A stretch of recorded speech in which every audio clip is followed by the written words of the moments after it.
Conleth, I suppose first off, tell us a little bit about you. Well, my name is Conleth. I am from County Tyrone, but I have been living away for a long time. I went to Liverpool, where I started really honing in on my music career, and then I'm living now in the Middle East. I'm based in Dubai, but travelling a lot. But Wow. basically, I'm a Tyrone man, but turned expat. What made you, I suppose, move to Liverpool? Was it the music scene over there, or what's different, I suppose, to Ireland? No, I went to uni and then started gigging, and then stayed there for a long time. I was there 10 years in total, but I left home when I was 18, 19. I've never been back. I've come back obviously for tours and for gigs and shows and different things like that. Yeah, once I left, I kind of caught the bug and loved travelling. But yeah, Liverpool's where I started with the music really, and then ever since it's just been a journey of that really. Tell us how you got into music growing up. Family's always very musical. My granddad was very musical, and my whole family, cousins singing, my mother's into it too. But I started singing in school, doing school plays, open days and stuff like that. All the other lads, I was going from football training over to musical rehearsals,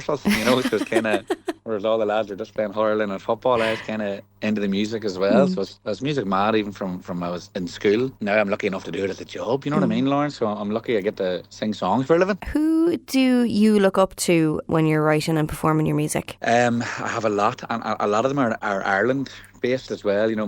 I love a band from Limerick called Hermitage Green. I really love. They're my favourite band. I'm also a massive fan of Dermot Kennedy. I love his honesty and his delivery in songwriting. Also, a guy from Bangor, County Down, is Foy Vance. I take a lot of inspiration from him, just in terms of how I write and stuff, and in terms of when I'm performing live, I'm really inspired by Dermot Kennedy and his delivery of songs, and so I like to take a bit of that from these artists and maybe try and follow their footsteps and maybe take a bit from everyone, and kind of suppose that's what creates me a bit, is a mixture of other artists that I look up to. And tell us about your style of music. It's Irish soul, if that makes sense. It's Irish honesty. I write about leaving home, which I think is very relevant for people my age and our age, and whether you've left home yourself or not, you probably have a friend or a brother or a sister or a cousin who's left, and I write a lot about that, the good things that come with it and the bad things. Also just about life, family. I write a lot about family as well. Irish people are like with their big families, and I think that hits home with some people. But if I can describe it as anything, it would be honest.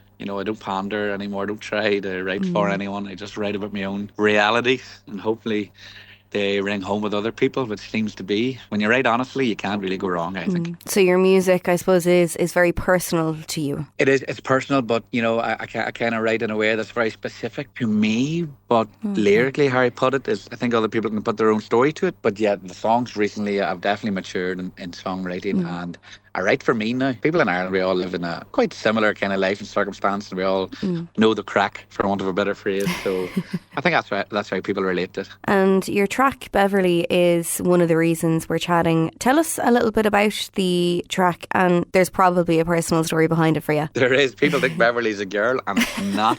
But that's why I named it Beverly. Beverly is the name of a town north of Boston where I went, and I stayed with my cousin. I think anyone from Ireland, if you ask them to have a cousin or an auntie and uncle, lives in America. So I went after a breakup, a lovely heartbreak. Took me to Boston to stay with my cousin Declan, and I stayed in a town called Beverly where he lived. And I got over the breakup, and I started writing songs, and I had somebody to lean on. And it was him. He's like a big brother to me. So I kind of wrote the song as a thank you, and kind of like an ode to him and to that town. And the town is a lovely place, and it's called Beverly. So it was kind of like a wee thank you letter. It really started as to my cousin / town. But if people know Beverly, they can think the song's about her too. But for me, it's about the town. Going on to, I suppose, things that you've done throughout your career, you've supported the likes of the Coronas and Ryan McMullen. But how did the gig supporting the Coronas come about in Australia for you? Well, I actually played with the lads in Liverpool, and I was able to open for them in the O2 Academy, and we had a great night. To be honest, the lads are the friendliest gang and the most helpful and full of advice, and it's refreshing for somebody like me who's trying to make my way in the music industry in Ireland, for guys that I really look up to be so nice and helpful. And they were going to Australia. I had mentioned that I was going over a similar time, and they said I could come on tour with them and tour the entire place as a support act. And to be able to do that is a privilege, but it's a privilege in itself also knowing those guys and being able to talk and pick their brain and talk music with them and industry, and they're very helpful. And ever since we met, I've been good friends. So I'm very lucky that way. But I'm lucky for the opportunity, but lucky for the friendship as well. Yeah. And I know you said you look up to Dermot Kennedy, but you also performed on the Mishnook stage in Sydney. How did that come about? Yeah, it's a mad one because I was in Dubai, saw the festival was happening, and I submitted a song to play on the emerging artist stage. The guys contacted me right away and said, "Are you in Sydney?" And I said, "No, I'm not." I lied and said I was, and I wasn't. And they said, "Okay, but would you come over?" I said, "I would come over in a heartbeat." So I said, "Look, if you'd have me, of course I'd love to play." So they said, "I would love to have you." I think in about 5 days' notice, I booked myself on a flight with the gang. We went over, a small group of us went over to Sydney, and was lucky enough then to play a great slot, the latest slot on the emerging artist stage for Dermot's festival. Then I got to meet the guys, like Glenn Hansard, Amble, Dermot himself. Wow. And speaking to Dermot was a real treat. I really do. If anyone knows me, they know I love him. I love what he stands for. I love how he writes, how he performs. To be able to speak to him and to play in his festival was a real honour. Not to sound cheesy, but it really was. So performing was great, but meeting those guys was great also. So I'm very lucky to do that. And how much did you learn off of those guys? I suppose like Glenn Hansard has been in this industry for many, many years. Like, did you get much inspiration from him, I suppose? I'm massively inspired by these guys from Ireland. I'm inspired by guys outside of Ireland, but I'm really proud of where I'm from, and I'm really proud of these artists that I look up to. And it's kind of cool that I get to be in maybe the small circles now, kind of meeting them sometimes at festivals and shows. The Irish storytelling, isn't it? It's just real, and with so much to talk about, and we're steeped in history. And not to go on or sound cheesy, but it is good to just to listen to those guys and see how they just take that old Irish singing songs in a session and take it to life on stage. The real authentic singing about history and relationships with family and stuff, and where we're from. It's so cool. We're lucky to be from Ireland, although I'm away over years and years. I'm proud to be Irish, and I love getting home, and I love just learning from these singer-songwriters from Ireland. They're the best in the world. And sticking with Australia, you've only recently finished a couple of headline gigs there yourself. How did it feel to accomplish that?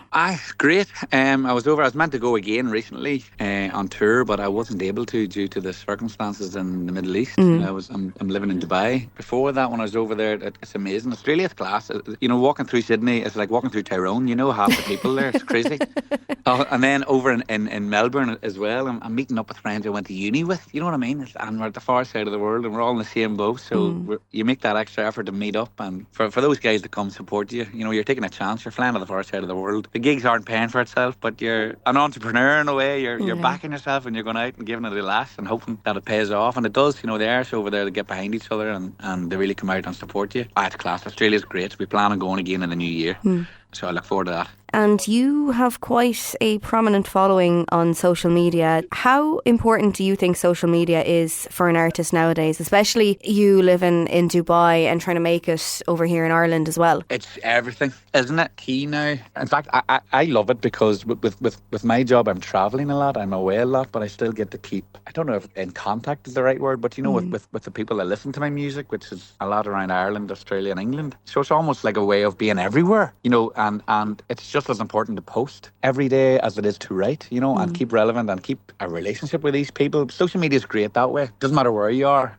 You can be anywhere, and you take them with you. It's a big part of the job now, isn't it? TikTok, turning the camera on and talking to yourself is never normal, but it's got to be done, Lauren. Finally, I suppose, what else have you got planned for the rest of 2026? I know you said you're looking forward to hopefully playing in Australia again at the start of next year, but is there anything else to come? A couple of songs that I'm so proud of. Sounds egotistical saying that about yourself, but who cares? I'm proud of them.